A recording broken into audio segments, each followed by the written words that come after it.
Igbo Chukwu chọrọ mma ma mee eze. Lekwa na akụkọ ndị Hịrị n'izu ụka. Onye kọpụtara ya bụ m, Ọsọndụ Ebuka. Ọchịchị etiti site n'ụlọ ọrụ DSS emeela mkpesa atọ n'ụlọ ikpe megide aka chịbụrụ steeti Kaduna Nasa El-Rufai n'ihi kwupụta ụzọ o ji egere oku ekwentị niile nke onye ndụmọdụ nchekwa ala anyị Nuhu Ibadu na-eme. N'ọzọ dịka ibe ya, Nasa El-Rufai awụchala n'ụlọ ọrụ EFCC iji zara ọkpụkpọ oku nke ha nyepụrụ ya. Maka ọ dị agbapụrụ ndị nkwado El-Rufai anwụrụ ose taa n'isi ụlọ ọrụ EFCC dị n'Abuja bụ ndị wụchara na-eme ndị ọrụ iwe ndọnye ukwu nye El-Rufai. Anwụchiela otu nwa bọyị n'Ọnịcha bụ onye jiri akodo kụgbuo nna ya ukwu Ikechukwu, onye bụ onye na-ere ahịa n'Ọnịcha, nke kpọrọ nwa nwanne nna ya Chiemere gbara afọ 18 bụkwa otu onye ahụ kụgburu ya ugbu a. Obodo ndị dị n'okpuru ọchịchị kansụl Oyo n'ime steeti Kwara anatala akwụkwọ edemede nyija site n'aka ndị omekome na-eyi ndị ọha egwu bụ ndị kwere nkwa ịbịa leta ha. A ga-echeta na n'abalị ole na ole gara aga otu a ka ha gara n'otu obodo n'ime steeti Kwara bụ obodo ha degakwara edemede n'oge gara aga wụchaa ebe ahụ ma gbuo mmadụ karịrị 170.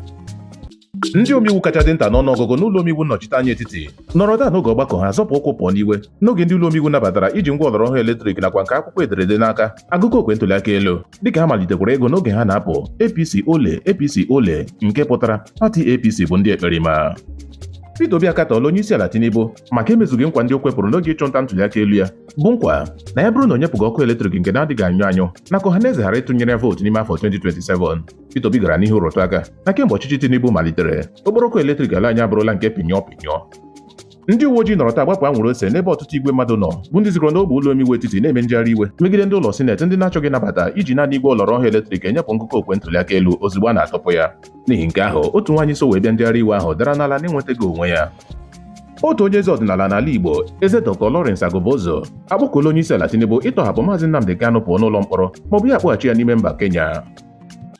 Onye so Peter Obi zọọkwa onye isi ala n'ime afọ 2023, Dati Baba Ahmed, ekwuola ugbu a na ya bụrụ na ya onwe ya zọọkwa onye isi ala n'ime afọ 2027 na ya agaghị atụnyere onwe ya vootu ya bụrụ na Peter Obi na-azọ ọkwa ahụ n'ihi na ya kwenyere na ọ bụ Maazị Peter Obi kacha tozuo oke karịa ndị niile nwere mmasị ịzọ ọkwa ahụ.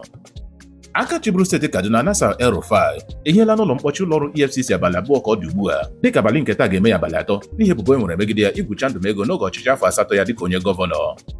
Ndị ahịa na-eme njegharị iwe agala n'ihu ime njegharị iwe megide mkpọchi ntị ụlọ ọrụ NAFDAC nye ntụziaka ọchịchị etiti nyere na akwụsị mmachibido nrepụ mmanya na-aba n'anya a na-erepụ n'akwụkwọ sache. Njinji jiri na mgbede ụnyaahụ n'obodo ahụ na ọchịchị kansụl dị nke steeti Enugu n'oge otu nnukwu osisi ndị nna nọdịwara gboo dara n'ala n'oge mmiri ozuzo kụpịa ụgbọala bọọsụ bụ ndị njem mmadụ 18 dịka mmadụ 11 nwụrụ pee n'ebe ahụ.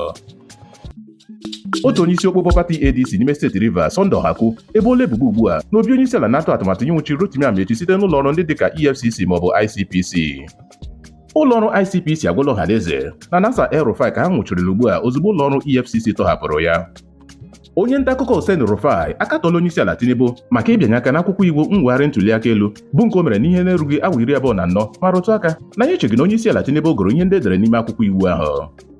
Onye isi ụkọchukwu ụlọ ụka Living Faith Tabernacle Bishop David Oyedepo akatọọla onye isi ala Tinubu n'eze wara awa ma gwahie ya ọnụ na ọ naghị eme nke ọma n'oche ọchịchị dịka onye isi ala. Ndị omeiwu n'ụlọ omeiwu steeti Rivers akwụsịla kpamkpam atụmatụ ha na-atụ ịchụpụ Fubara na osote ya pụọ n'oche ọchịchị. Otu pati PDP akatọọla n'ụzọ dị ọgọ ụfọdụ ndị isi oche ji aha pati ha azọkwa ntụliaka elu ọchịchị kansụl n'ime isi obodo ala anyị Abuja n'ihi ritụrụ ndị nke ji aha pati APC azọkwa ahụ ma kọwaa agwa ha dịka nke na-eme ihere. A ga-echeta na a ga-eme ntụliaka elu ahụ echi bụ Satọde.